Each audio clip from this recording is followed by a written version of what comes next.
Hello, welcome to another Wine Steward video. Thank you for meeting with us again this way.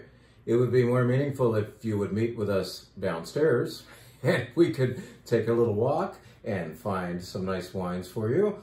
Maybe you would amble upstairs. Do you amble upstairs? I think you climb stairs.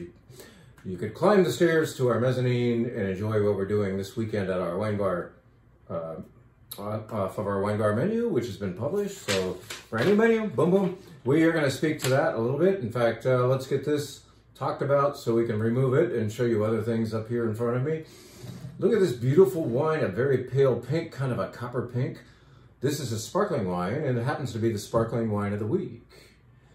And you know what I do when I wake up in the morning, or when I confront any life decision, I ask myself, what would Dewey Cox do? Profound, right? You probably don't even know who Dewey Cox is. He's my idol. But if you haven't seen a particular movie, you have no idea what the hell I'm talking about. At any rate, Dewey Cox just never stopped evolving. He was one thing, and then he would read the market and also work on his profession, which was being a great musician, and evolve. And so his music changed throughout the year, and his way of providing the music changed. And Dewey Cox was just an amazing shapeshifter, if you will, accommodating the public and their varying tastes. So he was always there to produce something meaningful for the current crowd. What we are trying to do here at the Wine Steward is play that way. Yeah, we want to consistently show you quality, but we also want to listen and see what you would like. And so everything I put in front of you is a prediction. It's hopefully a good bet, but it's a prediction that we have found you something good and yet new and stimulating, because wine love and the love of great food and so on certainly involves what's new, what's out there. So we evolve. Dewey Cox evolved. Thank you, Dewey, for giving me that inspiration. And here is a wine that we've never carried before, part of our evolution, sparkling wine, as I said. It's on the wine bar menu as the sparkling wine of the week, called Cuvage, which in Italy, I don't think you would say it that way, but they're obviously trying to sound a little bit of French. But this is actually from Piemonte, Italy. Piemonte, where they grow what? Nebbiolo, to make what? Barolo and Barbaresco, the greatest Nebbiolo in the world. Of course, they grow Arnese and Cortese and Barbera and Dolcetto, but the great grape of that region is Nebbiolo, which makes a red wine. Aha, not always. It also made this. This is Cuvage Nebbiolo d'Alba Brut Rosé. And it's exquisite. It's not inexpensive. And we thought if we're going to carry this, what we have to do is get it right in front of you in the form of a glass of it at our wine bar. So come to our wine bar, have a glass of this glorious sparkling wine from Piemonte, Italy, made the champagne way, by the way, not like Prosecco. It's not made Charmat method. This is second fermentation in bottle, a la champagne. What they would call in Italy, metodo classico, because they can't say méthode champenoise. Champagne won't let them. They're both in the EU and they have to make nice to each other. So they agree that metodo classico will mean the same thing, second fermentation in bottle, for sparkling wine. The hard way, the difficult, inconvenient, more expensive way, but man, it makes sense. It makes for nicer bubbles and a more exquisitely discreet sparkling wine. This is not noisy wine. It is very politely delicate on purpose. It's gorgeous. Doesn't look good on my...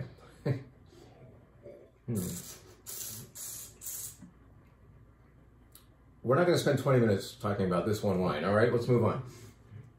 What should we tell you about? You know what I really want to tell you about? This is cool. What just happened with one vendor the other day was the achievement of something that is very, very hard to achieve in my wine buying program. In other words, sometimes I taste a Spanish Rioja and it costs this much, and I'm saying, well, boom, it happened again. It just keeps happening, like good Rioja for a good price. That is a predictable, easy thing to achieve in wine buying. What's not easy to achieve is finding value from a particular place in France called Burgundy. Burgundy is just like, everybody wants it, everybody loves it. Anybody who doesn't love it should love it. It deserves to be loved. But man, it is expensive wine for what you get. This is always the dilemma. Like, okay, well, when I taste a wine as a wine buyer, how good is it? Is it good? And then how much is it? So QPR, the quality to, I can't remember what that means. But the point is, you have to identify not just goodness, but value. That's what I'm after here. Value in Burgundy, I mean, it's like, we don't usually put those two names together. We do assume that for good Burgundy, in other words, red wine from Burgundy, France, white wine from Burgundy, France, we will pay more, but we want to kind of like beat the system and find value. We just did here. These two wines from one importer, Gregoire. If you've attended our events up here on the mezzanine, you might have encountered Gregoire. He's a French dude, as the name suggests, and he now lives in the East Bay and has a book. He's an importer. So he brings over beautiful things from small producers, unheard of. And that actually helps your Burgundy buying cause to access unheard of, because the people with the names, man, I just had beautiful wine that would cost us $58, for which we would charge you about $78 from Burgundy. And I'm thinking, this is good, but I just bought this from Gregoire. This does not cost $78. These are two red wines from Burgundy, meaning they are 100% Pinot Noir from two different parts of the Côte d'Or. What's the Côte d'Or? The Côte d'Or is the 30-mile-long north to south strip of the fancy name places of Burgundy. If you get out of the name game again, go to small producers who aren't very well known, you can find, let's say, relative value here. Let's take you first to, I wanted to take you here first, Morange. Morange is at the bottom of the Côte d'Or. It's right where you're about to become the Côte Chalonnaise. You're next to Santenay. The Côte d'Or is just thought to be the best place in Burgundy, like ground zero for fruit growing. And so the wines necessarily, or just as you would expect, predictably, I should say, cost more. This Morange doesn't. First of all, Morange is not as famous as Santenay. I think Tom Switzer once told me it's because they don't have a post office and Santenay does. So sometimes it's just like logistics, but Morange it can make fantastic Pinot Noir, Côte d'Or Pinot Noir, and yet it's just not talked about as often. Maybe people don't know how to pronounce it or something, but anyway, this is Morange, the southern part of the Côte d'Or. This, while it only says Bourgogne, can you read that? This is from the Côte de Nuit, so it's northern.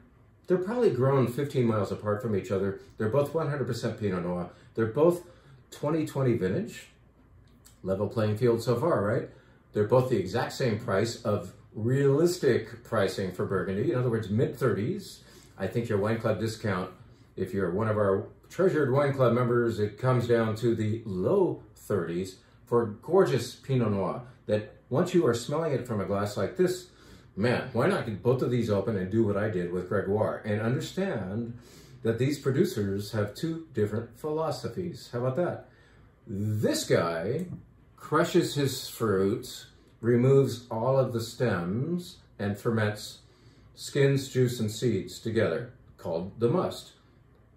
This guy goes one step further, or adds one extra flavor and smell contributing component to the fermentation. What does he do? 30% of the grapes are not crushed. They go into the fermentation vessel as intact clusters, and this is what we call 30% whole cluster fermentation, or stem inclusion would be another name for this. Those stems confer extra intrigue, and it's this guy's philosophy to give you that. These two wines are beautiful. This one is beautiful, generous per the two fruit. This one is ever so slightly leaner, and more compelling in the nose. It's got more than just fruit happening in the nose because of those stems. If you've ever gotten to help somebody make wine, or maybe you make wine, and you've stood next to a crusher destemmer machine, which is crushing grapes and expelling the stems out the side of the machine, and your task is to pick up those stems, throw them in a wheelbarrow, and cart them off somewhere, you've smelled what those stems are contributing to this wine. Maybe not so overtly, but it is just a beautiful thing what stems can do in certain years. So this guy probably wouldn't do it every year, but he has to make a read with every harvest he gets. Like, do I do stems this time? Do I do 20%? Do I do 30? These two Burgundies, gorgeous. And for what they do, their value. If you love Burgundy, or if you don't yet, I don't care either way. Get your sniffer going, all right? Here, now, look at all the time I'm wasting on this, but man, Burgundy just makes you do that. Let me show you one more Burgundy we got. This costs $10 more than the other two, all right? But it's another recent find. I brought in 4 Burgundies this week. I'm gonna tell you about a white one in a minute.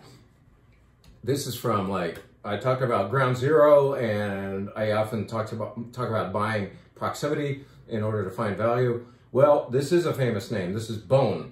This is like Beaune Rouge. Well, Beaune, I think, is planted slightly more to Chardonnay, and yet the reds from here can be fantastic. So this is a Beaune Rouge. Many of you have stayed in Beaune and walked through the caves underneath the city to do wine tasting there with your testavan. And this is from vineyards very near that town, Beaune. And it is glorious. It has more mass, more fragrance, and theoretically more durability than the other two I told you about, which are gorgeous, but this is just more gorgeous, and this is the point. The point is we're still in the land of value, or on the subject of value, because what this wine would typically cost you, a wine from Beaune, as labeled, and tasting this damn good, is like $65 or $70. This is in the 40s. It's all relative, right? If you like good Burgundy, you got to check out what's going on at the wine store right now, because we've just landed 4 new Burgundies that I think per most wallets don't quite break the bank. And if you're a Burgundy lover, they certainly don't, because you're willing to pay a little more, but hopefully not too much more. And that's what we've helped you with here. I want to show you one more Burgundy, because I just totally squeeze as much as I can out of this subject. But I want to pour it for myself, because that's me. I love trying wine while I talk to you about it. So this is going to take us to far northern Burgundy, where, what are you saying? What are you thinking? You're thinking, oh, Jim's going to talk about Chablis. I'm actually going to talk about Auxerre, A-U-X-E-R-R-E, which is about 12 miles west, 20 kilometers, 12 miles west of Chablis. It has the same Kimmeridgian limestone out there. It doesn't have the name, Chablis. And so what you can get from here is value. So you're getting a Chablis, which is Chardonnay from the northernmost part of Burgundy. Let's class. This has that dynamic, colder wine region effect on Chardonnay to make it more stony, more vibrant, more oyster loving. This is 20 bucks, okay? And you wine club members, we want more of you. If you are a video watcher and you're not a club member, shame on you. You're into things you haven't heard of before. Otherwise, you wouldn't be watching this shit. Why not sign up for one of our 6 monthly wine clubs and say, show me things? I know, like, wine clubs are more predictably providing from wineries themselves, because you're getting like a known product. You know, you're getting the same thing every quarter or every half year. Our 6 monthly wine clubs give you difference, so you have to be brave. I'm asking you to be brave, but wine lovers are, right? You're wondering, what's next? What's the next great wine? Why I went down the wine, oh, because of the price. $17.99 a bottle for a very beautiful Chablis-like Burgundy. In other words, Chablis, AOC Chablis, we can talk about that later, is going to set you back 30 bucks easily these days. This doesn't. And we're 12 miles away, making a wine very much like it. Brilliant wine. I'm having it at room temperature. It's gorgeous anyway. And me without my dump bucket. All right. Onward. Finally, we leave Burgundy behind, all right? Let's tell you, because we've spent so much time on that, about a few of the wines on the wine bar. I've already told you about the sparkling wine of the week. Let's stay actually somewhat on the Burgundy subject and tell you that the rosé of the week, which is purchasable, enjoyable only by the glass, we want you to enjoy a whole glass of this pink wine by Blather in the Russian River Valley, is 100% a Burgundy grape. The Burgundy grape, you might say. Pinot Noir. The Blather people, we enjoyed their Pinot Gris on our flight last week. This is the rosé of the week to be enjoyed by the glass. Rosé of Pinot Noir by Blather. Whereas some rosés are very zingy and refreshing that way, this is not oaked up and not rich and thick and yucky. You wouldn't want rosé to be that, but it's more velvety. Why? Because it's made of Pinot Noir, okay? Pinot Noir tends to deliver a rosé that is more silky in texture. This is still refreshing, but just like a little easier on the palate. Try it. It's a very nice wine. What else are we doing on our wine bar? Let's just tell you like about a couple of whites. Oh my God, we're still staying somewhat in the Burgundy subject, over on the subject. This is a Beaujolais Blanc. And did you know that until just a few years ago, if we were giving a wine class up here on the mezzanine, we would have said that Beaujolais, the Beaujolais region, is part of the greater region of Burgundy. We no longer say that because they no longer say that. They really want to be, even though they're adjacent, the Beaujolais folks want to be their own region, and that's cool because the dirt's different and the grape is different, except in this case. This is white Beaujolais, Beaujolais Blanc. I think it's only the second or third one we've carried in our 25 years, and it's delicious, it's affordable. I think it's about the same price. Yep, it is the same price as the Auxerre white Burgundy that I was just talking about. This is what used to be white Burgundy, 100% Chardonnay from Beaujolais, Beaujolais Blanc, where you're very used to us talking about Beaujolais Rouge. Well, here's a rare chance for a delicious, easygoing, and easy to afford and therefore easy to reach into your cellar and grab on any night of the week, Beaujolais Blanc. Check it out, it's fun. It's on the wine bar flight. I can't leave Burgundy alone. I'm gonna tell you about one more because this is in fact Wine Club Week.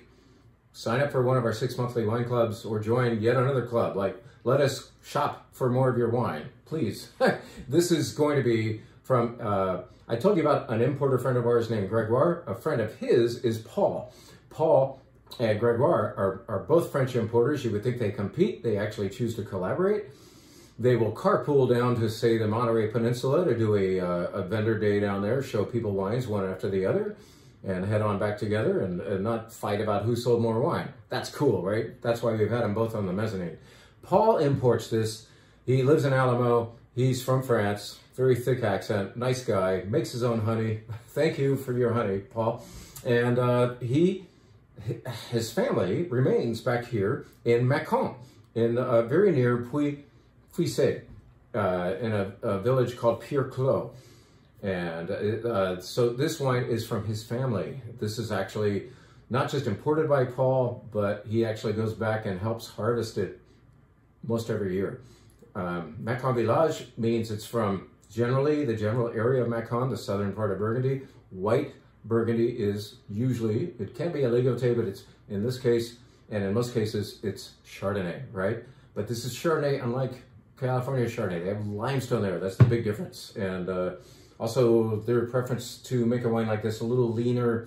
We have people come in and say, I'd like some white wine. And we say, how about Chardonnay? And they say, no, I've sworn off of Chardonnay. I've had enough.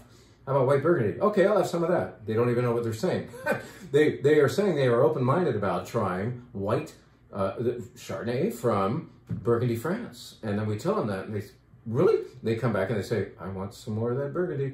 This is what you'll want more of. This is delicious. Once again, affordable. And it's going into the White Wine Club this month. So White Wine Club members, come and get it. Your first bottle is already paid for based on the automatic ring, but I bought extra from Paul because this will ring so many bells. Wine Club member or not, this is available to you, and it's really good. White Burgundy, and it's small production. It's a family-owned thing, and it's great for us to work with them that way. A couple of reds on the wine bar flight, and then, you'll be rid of me. This is perhaps familiar to you. We put something up here in front of you before, but this is not the Shiraz that we clubbed last month, but from the exact same producer, Alkina, their Grenache, half the color of the Shiraz. Grenache has thinner skins, bigger grapes, doesn't confer as much color to its fermentation. And so what you anticipate is a Pinot Noir-like color when you have a truthful Grenache. That happens here. Elegant, dusty, white pepper, brilliant. It's not heavy-duty wine. It is like evasive. It's gorgeous. This is in the Wine Adventure Wine Club this month, and you get to check it out on the wine bar as wine number 1 on the red wine flight. Next up, or somewhere in there, is this Tempranillo. This is going to the Pacific Coast Wine Club this month. We lucked out. We tasted with Kelly, one of our favorite vendors, the Tempranillo from this producer, Quinta Cruz. Liked it and thought, all right, let's club it. But by the time we had decided to club it, they were out of it. And they said, well, the winemaker, being a small producer, again, we like to work with the little guys, kindly said, I still have enough of my Reserva that I will sell you at the exact same price. We are winning, you are winning by achieving this wine right here, which I have open, so you can taste it. No, you can't, but I can. I'm very fortunate that way in these videos. If you remember the Reserva Tempranillo that we had a long time ago from Odisea or Cochon, this resembles that. This is classy, reserve quality Tempranillo. What does reserve mean? It means they left it in barrel longer. To get more oaky? No. To settle down, to become more softened. And Tempranillo loves barrels, not to get oaky, but because it likes the modicum of air exchange between here and through the staves and to the wine. So it slowly softens. Longer time in barrel means a more elegant Tempranillo, a reserva, if you will. Borrowing the term from Spain, right? Monterey County, by the way. San Antonio Valley, which is an unknown part of the Monterey County, it's a sub-appellation that we'll talk about another time. Very elegant. What's another wine on that red wine flight? Right here. Monte Obispo, which I think basically means Bishop's Peak, or Bishop's Mountain. This is going to come from Toro, Spain. We've talked about Toro before as making over-the-top Tempranillo. This is in fact dark and rich, but it is restricted enough for us to say, yeah, that's damn good wine. That should go to the Wine Adventure Wine Club. And so it is this month. Dark, beautiful Tempranillo, which is why it's coming after the more svelte, elegant Tempranillo from the US. Let's tell you about one more. This label was actually designed by Versace. In fact, several different famous Italian designers were enlisted with designing wine labels for a charity wine, a line of wines from Sicily. This is our favorite. This is an Nero di Avola. And Versace happened to be the group designing the label for this. More importantly, at least to us, the wine is really, really good, and it's going to our world-class wine club this month. Nero di Avola is the main red grape of Sicily, and it's gorgeous. It's smooth and round and very fragrant, and try it with Insalata Caprese, I think, because even though I would normally have a white wine with that, there is a ever so slightly tomato-y quality to this. Even though it's more about fruit, there's this thing that just reminds me a little bit of Insalata Caprese when I'm drinking it. There's that. That's enough. No, it's not. We should tell you that while you're drinking great wine up in from Piemonte, maybe even the sparkling wine I talked to, do consider the fact that we just overbought on this gorgeous cheese called Robiola Bocina. This is made in the Langhe region of Piemonte, Italy, where they grow what? Nebbiolo. We talked about that about, what, 3 hours ago in this video. This is really, really good Robiola Bocina. Have it with Barolo, have it with any wine. It is, I think, what Kent and I used to call it, and I think Kent came up with the phrase, Italy's improvement on Brie. So it's not over the top in flavor, but the texture is gorgeous. This is a texture cheese that you could serve it to anybody and they will like it. It's a soft cheese, and it feels like Brie. I won't smash it too hard. It's gorgeous. Robiola Bocina, yes, good stuff.